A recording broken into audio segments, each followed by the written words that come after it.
If you are over 60 and the face looking back at you in the mirror feels older than the woman you are inside, that softness in your cheeks and the lines around your mouth mean something very specific in our tradition.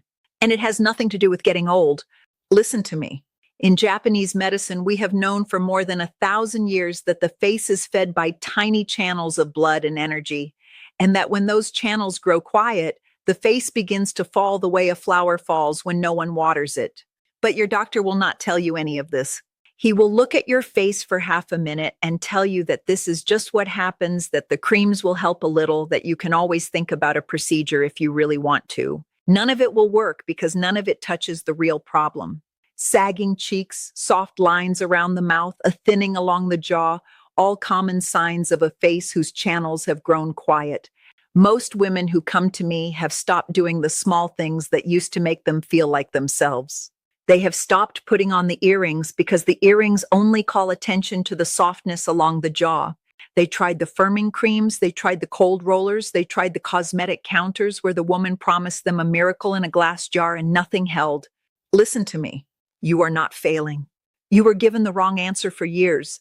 The cream did nothing because the cream cannot reach the channels that feed your face. The roller did a little because it moved the blood for a moment, but it never taught the channels to stay open.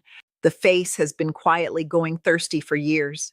I am going to show you a 60-second face practice from my village that wakes those channels back up using nothing but the warmth of your own hands. Within 7 days, the softness along your jaw will begin to lift and the lines around your mouth will start to soften. There is one part almost every woman gets wrong, and if you miss it, the lift lasts a week and your face goes right back to where it was. Before we go further, leave a comment with your age and where on your face the change has bothered you most. I read every single comment on this channel. Now let me show you what is really happening underneath your skin. To understand why the cream never worked, you have to understand how the face is built. The face is not one piece. It is built in layers the way a house is built. The bones are the frame. The muscles sit on top of the bones, and there are more than 40 of them, all small, all woven together like the threads of a basket. The fat sits on top of the muscles, soft and round, in small pads that give the face its shape. And the skin, what you see in the mirror every morning, is only the very last layer, less than the thickness of a piece of paper. When the face is healthy, all of those layers move together. The blood comes up from the heart and travels through tiny channels into the face, feeding every layer along the way. Think of it the way the rain comes down into a garden. It does not just water the flower at the top. It travels down through the leaves, into the stem, into the soil, all the way to the roots. The whole plant drinks at once. A young face is like a well-watered garden. Every layer is plump, every layer is fed, every layer holds the layer above it up. The skin you see on the outside is just the bloom. What holds the bloom up is everything underneath. Now here is what happens after 50, after 60, after 70. 3 changes begin, and they do not happen all at once. They happen slowly, over years, which is why most women do not notice until one morning they look in the mirror and the face they remember is gone. The first change is in the blood. The tiny channels that feed the face begin to narrow. The walls of those channels stiffen the way an old garden hose stiffens after years in the sun. The blood still moves, but it moves more slowly, and it does not reach the smallest places anymore. The corners of the mouth, the skin around the eyes, the hollow at the temple. These are the places that show the change first because they are the farthest from the heart, and they depend on the smallest channels of all. When those channels narrow, the skin in those places stops getting the food it needs. It thins. It loses its color. The lines that were once invisible begin to set into the skin because the skin is no longer being repaired the way it used to be. The second change is in the muscle. The 40 small muscles that hold the face up start to fall asleep. We do not use them the way we used to. A young woman laughs out loud all day, talks across the kitchen table, makes faces at her children, sings while she works. Every one of those movements wakes the muscle and keeps it strong. As we get older, the face goes still. The children move away. The conversations grow quieter. The face holds one expression for hours at a time. The muscles get quiet. And a quiet muscle, like any muscle in the body, begins to thin and weaken. The same way a leg muscle weakens when you stop walking on it. When the muscle thins, the layer above it has nothing to rest on. The cheek begins to fall. The jaw begins to soften. The corners of the mouth begin to pull downward even when you are not sad because there is no longer enough muscle there to hold them up. The third change is in the fat itself. The little pads of fat that give a young face its roundness begin to shift downward. The pad that used to sit high in the cheek slides down toward the jaw. The pad that used to fill the temple disappears. The face that used to be shaped like a wide top and a narrow bottom begins to invert so that the heaviness sits at the bottom of the face instead of the top. This is what makes a woman of 70 look in the mirror and not recognize the shape of her own face, even though all the same parts are still there. They have only moved. But here is what no one tells you. None of those three changes start in the face. They all start in the gut. By the time most women reach 60, the gut has lost roughly 50% of the beneficial bacteria it had at 30, half of the workforce gone. And those bacteria were not just sitting there. They were doing three jobs the body cannot do without. The first job is the bacteria themselves. They line the wall of your gut and they keep the wall sealed shut so that the inflammation that should stay inside the gut does not leak out into the bloodstream. When that wall is no longer sealed, tiny bits of inflammation slip out and travel through the blood to every part of the body. The first place they show up, because the channels there are the smallest and the most delicate, is the face. This is why a woman with gut trouble will see the change in her face long before she feels it anywhere else. The second job is the fiber the bacteria feed on. Without enough fiber, the bacteria starve, and starving bacteria cannot do their work. The diet most women have lived on for 60 or 70 years, soft bread, soft cereal, soft food that asks nothing of the body, has slowly starved the bacteria. There is nothing left for them to eat. The third job is the most important one for your face. When the bacteria eat the fiber, they produce healing compounds, tiny molecules that travel through the blood to every part of the body, including the smallest channels of your face. Those compounds are what calm the inflammation, repair the lining of the blood vessels, and tell the body to keep feeding the muscle. Without those compounds, the channels stay narrow, the muscle keeps thinning, and the fat keeps sliding down. The face has been quietly losing its scaffolding for years. Think of it the way a garden grows. The seeds are the bacteria. The soil is the fiber they feed on. The rain is the healing compounds the bacteria produce when they eat. If you have only seeds, nothing grows.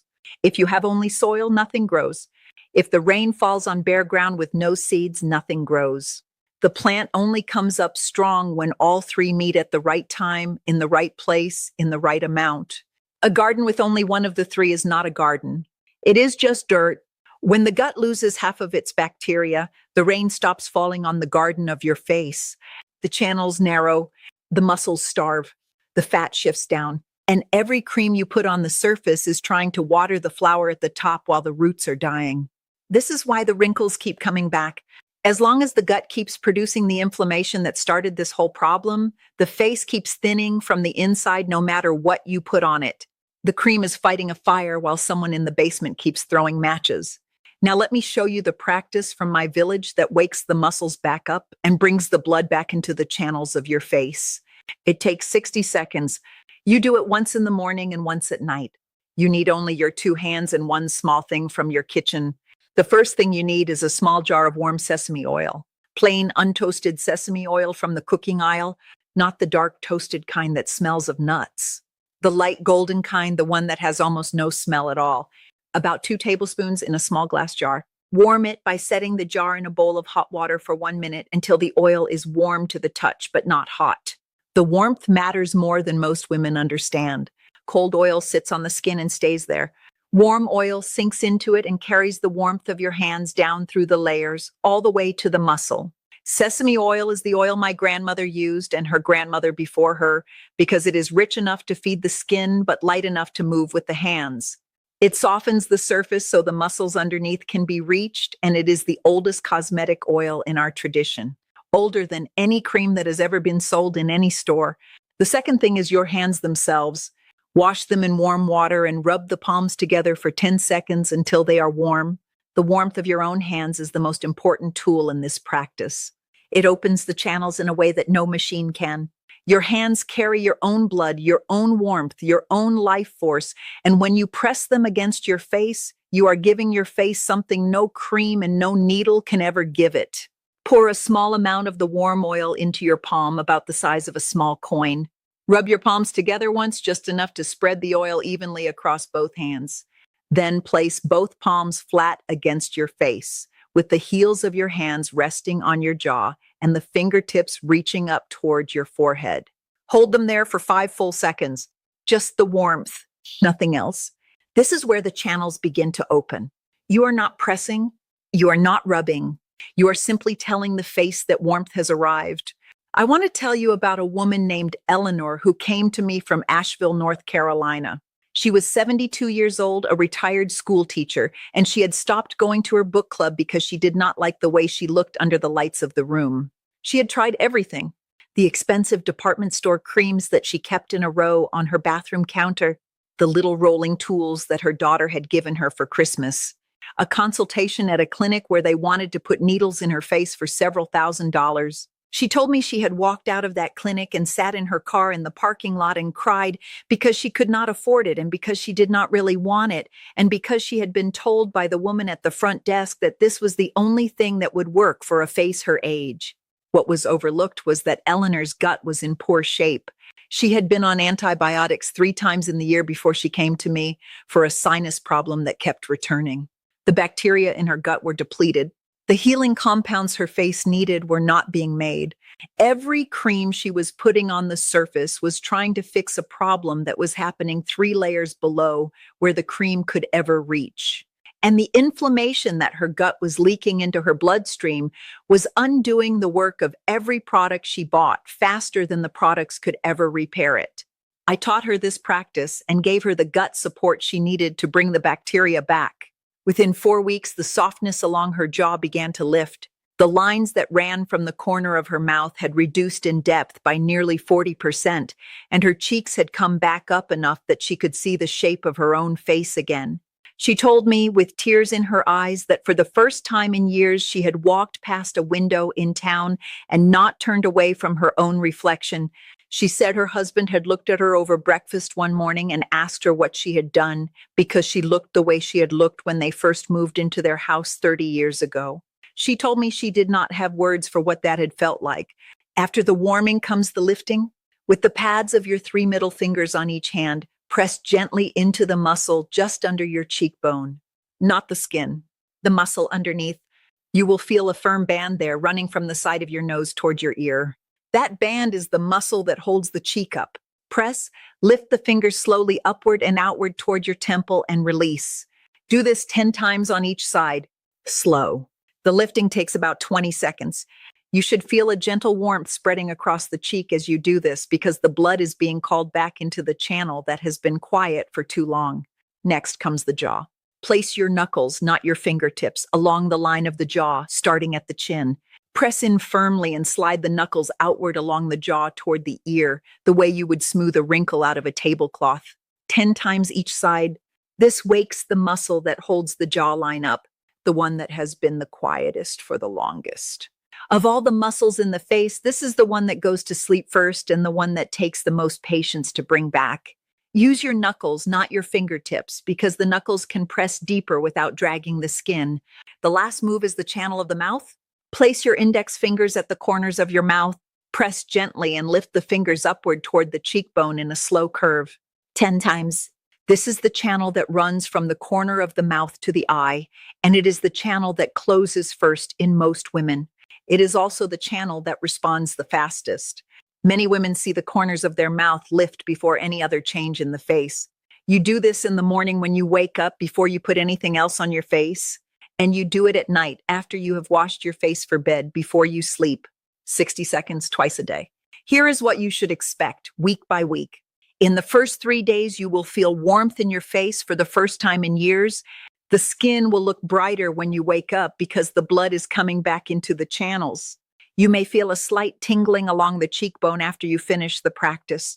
That is the channel waking up. By the end of the first week, the skin will look more rested and the small lines under the eyes will begin to soften at the edges.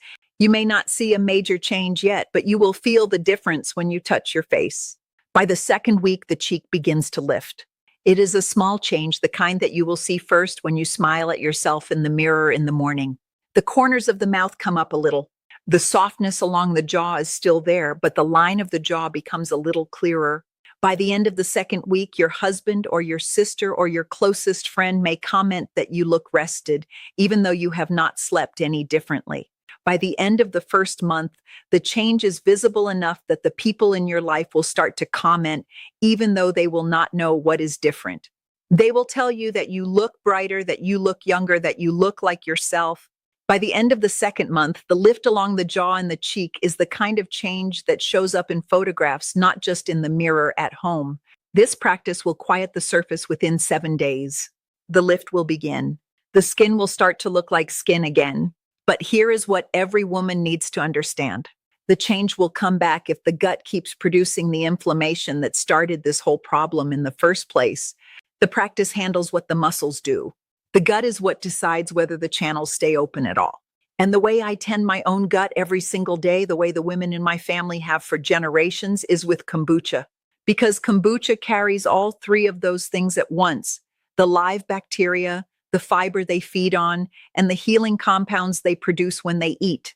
And it is those healing compounds that calm the inflammation, repair the lining of the blood vessels, and stop the body from producing the very thing that was thinning your face from the inside. I make my own kombucha at home because I have the time and the knowledge. But for everyone watching online who can't brew their own, I give BoochBod Kombucha Gummies.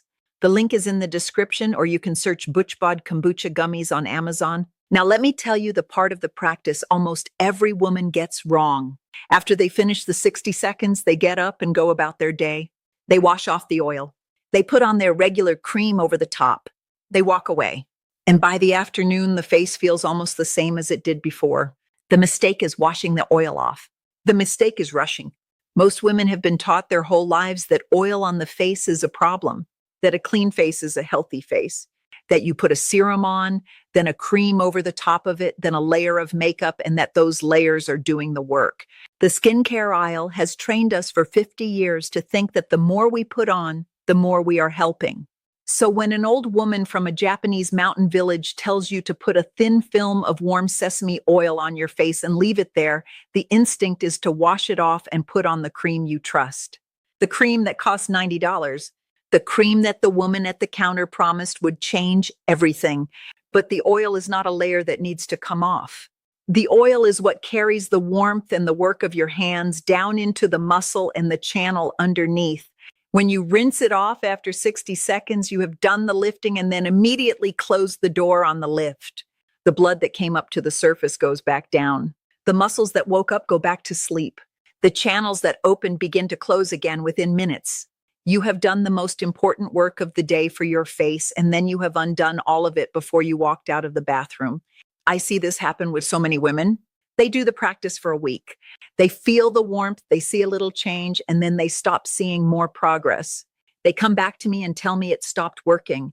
And every single time when I ask what they do after the 60 seconds, they tell me they wash the oil off and put their regular cream on.